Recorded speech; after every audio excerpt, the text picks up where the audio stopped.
Ambulance के गड्ढे से टकराने के बाद मुर्दा आदमी जिंदा हो गया। भारतीय रियासत हरियाणा में अजीबोगरीब वाकया पेश आया, जहां एम्बुलेंस में ले जाया जाने वाला मुर्दा आदमी जिंदा हो गया। भारतीय मीडिया रिपोर्ट्स के मुताबिक ये वाकया चंडीगढ़ में पेश आया, जहां एक खानदान ने दावा किया है कि उनके 80 साल रिश्तेदार, जिन्हें मुर्दा करार दिया जा चुका था और उनकी लाश को एम्बुलेंस में जब घर लाया जा रहा था तब वो जिंदा हो गए।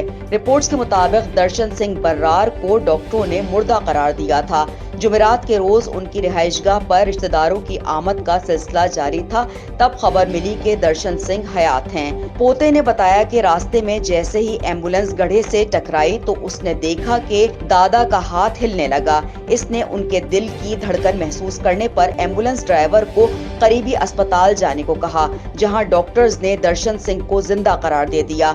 80 साला शख्स दिल का मरीज अब करनाल के एक अस्पताल में जेर इलाज है, जहां उसकी हालत तशवीशनाक बताई जा रही है। भारतीय मीडिया रिपोर्ट्स के मुताबिक खानदान ने इस वाक़े को एक मुआवजा करार दिया है और अब वो अपने प्यारे की जल्द सेहतयाबी की दुआ कर रहे हैं। स्टार न्यूज़, जियो पाकिस्तान के लिए।